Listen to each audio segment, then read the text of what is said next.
Kedar Joshi sir पूछ रहे हैं, sir is our senior well विशर।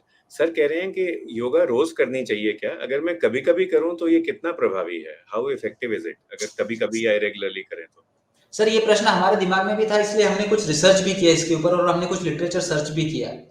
तो जो आप देखेंगे कि ज्यादातर जो रिसर्च अमेरिका में हो रहा है उसमें योगा वीकेंड पे हो रहा है, सैटरडे संडे हो रहा है, 90-90 मिनट का हो रहा है। लेकिन जो इंडिया का जितना भी रिसर्च योग में हो रहा है वो 5 डेज पर वीक 1 आवर पर डे के हिसाब से हो रहा है। तो इसमें जब हम स्टैटिस्टिकली दोनों के रिजल्ट्स को कंपेयर करते हैं तो इंडिया के जो रिसर्च स्टडीज है उनका इफेक्ट साइज वेस्टर्न स्टडीज से ज्यादा है।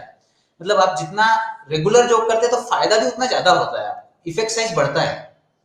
और दूसरी बात यह है कि एक स्टडी हुई थी जिसमें गाबा लेवल जो है ब्रेन का मेजर किया था और उन्होंने उसको योगा को 2 डोज में दिया था। एक तो दिया था उन्होंने कि योगा 3 टाइम से वीक दिया था और दूसरे उसमें लेस देन 3 या 2 या 1 टाइम में वीक दिया था। तो ऐसा the result that they got is the effect of the GABA release, GABA release या गाबार्जिक टोन जो मेंटेन होना चाहिए, that effect of yoga is sustained if you do minimum 3 sessions per week.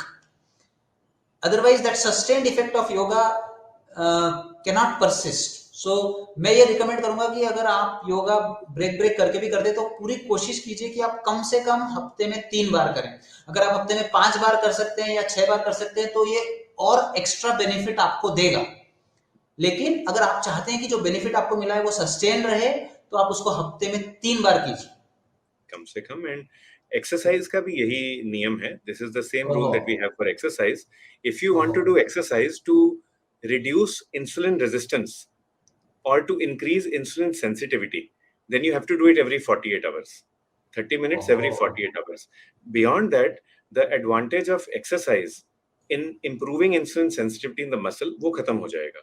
तो I think काफी और similarities आ रही very हैं very हमारी योगा वेरी और मॉडर्न सिमिलर, में। Very similar.